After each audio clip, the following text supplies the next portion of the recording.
Hi hello ನಮಸ್ಕಾರ. ನಾನು ಅಮ್ಮ ಅಪ್ಪಾಜಿ ಮತ್ತು ನನ್ನ ಮಗ ಎಲ್ಲ ಗಂಗಾವತಿಗೆ ಹೋಗಿ ಬರಬೇಕು ಅಂತ ಹೊರಟಿದ್ದೀವಿ. ಬೆಳಗ್ಗೆನೇ ಇದು ಬೆಳಗ್ಗೆ 5:30ಗೆ ರೆಡಿ ಆಗಿಬಿಟ್ಟು ಬೆಳಗ್ಗೆ ಎದ್ದು ಎಲ್ಲ ಒಂದು ಮೊದಲೇ ನನಗೆ ಜರ್ನಿ ಆಗಲ್ಲ, ವಾಂತಿ ಇದು ವಾಮಿಟ್ದು ಟ್ಯಾಬ್ಲೆಟ್ ತೊಗೊಂಡು ರೆಡಿಯಾಗಿದ್ದೀನಿ. ನಾವೀಗ ಹೊರಟಾಗ 6 ಗಂಟೆ ಆಗಿತ್ತು. ಅಮ್ಮ ಅಪ್ಪಾಜಿ ಕರ್ಕೊಂಡು ಹೋಗುವಷ್ಟರಲ್ಲೇ 6 ಕಾಲ ಆಯಿತು.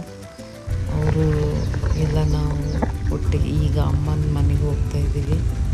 ಅಲ್ಲೋಗಿ ಅಮ್ಮ ಅಪ್ಪಾಜಿ ಕರ್ಕೊಂಡು ಮತ್ತು ನೆಕ್ಸ್ಟ್ ಗಂಗಾವತಿಗೆ ಹೋಗಿ ಬರಬೇಕು ಅಂಥೇಳಿ ಒಂದು ದಿನಕ್ಕೆ ಅಷ್ಟೇ, ಬೆಳಗ್ಗೆ ಹೋಗೋದು ಮತ್ತು ಸಂಜೆ ಬರೋದು ಅಂಥೇಳಿ ಹೊರಟಿದ್ವಿ. ಈಗ ಅಮ್ಮ ಅಪ್ಪಾಜಿ ಕರ್ಕೊಂಡು ನಾವು ಹೋಗ್ತಾ ಇದ್ದೀವಿ.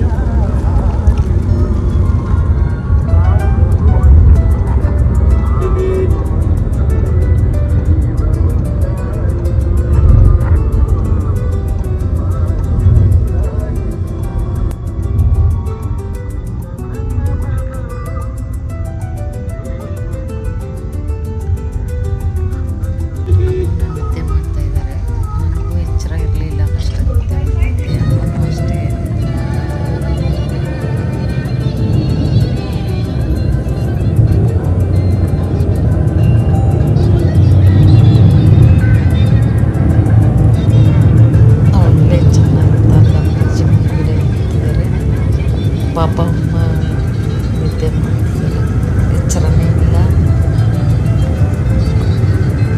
ಬೆಳಗ್ಗೆನೇ ಹೋಗೋದು ಅಂತೇಳಿ ಟೊಮೊಟೊ ಬಾತು ಮತ್ತು ಮೊಸರನ್ನ ಎಲ್ಲ ರೆಡಿ ಮಾಡ್ಕೊಂಡು ಹೋಗಿದ್ದೆ.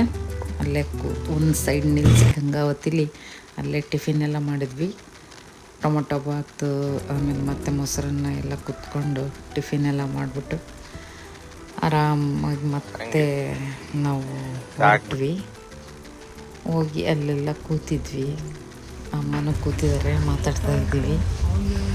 ಎಲ್ಲ ಕೆಲಸ ಮುಗಿಸ್ಕೊಂಡು ಮತ್ತು ಅವತ್ತು ಸಂಜೆನೇ ವಾಪಸ್ಸು ಮನೆಗೆ ಬರ್ತಾ ಇರೋವಾಗ ಅಲ್ಲೇ ಪಕ್ಕದಲ್ಲಿ ದೇವಸ್ಥಾನ ಇತ್ತು. ಅಲ್ಲಿ ಆಂಜನೇಯನ ಸ್ಟ್ಯಾಚು ನಿಲ್ಲಿಸಿದ್ರು. ಅಷ್ಟೇ ಇದರಲ್ಲಿ ಚಿಕ್ಕದಾಗಿ ಕಾಣಿಸುತ್ತೆ. ಬೇಗ ಕಾರಲ್ಲೇ ಅಮ್ಮನೂ ಅದನ್ನ ತೆಗಿ ಫೋಟೋ ಅಂತ ಇದ್ದರು. ನಾನು ಫೋಟೋ ಅದನ್ನು ತೆಗೆದೆ. ಇಲ್ಲೆಲ್ಲ ವಾತಾವರಣ ಎಷ್ಟು ಚೆನ್ನಾಗಿದೆ, ಪರಿಸರನೂ ಎಷ್ಟು ಚೆನ್ನಾಗಿದೆ, ಸುತ್ತ ಗುಡ್ಡಗಳು. ಅಲ್ಲೇ ಇದ್ವಿ ನಾವು ಫಸ್ಟು ಒಂದು 10-12 ವರ್ಷ ಅಲ್ಲೇ ಇದ್ವಿ ಗಂಗಾವತಿಯಲ್ಲಿ. ಆಮೇಲೆ ಈ ಕಡೆ ಬಂದಿದ್ದು. ನೋಡಿದರೆ ಅಲ್ಲಿ ಫುಲ್ಲು ಬಿಸಿಲು ಅಂದರೆ ತುಂಬ ಬಿಸಿಲಿತ್ತು.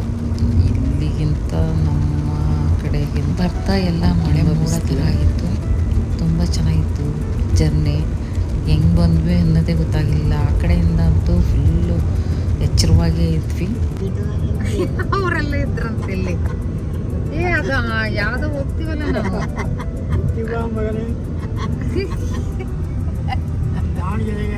ನೋಡವ ಹೆಂಗ್ ಮನೆ ಕಟ್ಕೊಂತಾರೆ. ಒಂದೊಂದೇ ನೋಡಲ್ ಮೇಲೆ ಎಲ್ಲ ಮಾತಾಡ್ಕೊಂಡು ಆರಾಮ್ಸೆ ಹೆಂಗೆ ಬಂದ್ವಿ ಅಂತಲೇ ಗೊತ್ತಾಗಲಿಲ್ಲ. ಬೇಗ 6 ಗಂಟೆಗೆಲ್ಲ ಮನೆಗೆ ರೀಚ್ ಆಗಿಬಿಟ್ಟಿದ್ವಿ. ಒಟ್ಟಾರೆ ಜರ್ನಿ ಅಮ್ಮ ಅಪ್ಪಾಜಿ ಜೊತೆಗೆ ಸೂಪರಾಗಿತ್ತು. ಖುಷಿಯಾಗಿ ಬಂದ್ವಿ. ಓಕೆ ಬಾಯ್, ಮತ್ತೆ ಸಿಗೋಣ ಮತ್ತೊಂದು ವಿಡಿಯೋದಲ್ಲಿ. ಅಲ್ಲಿವರೆಗೂ ನಮಸ್ಕಾರ.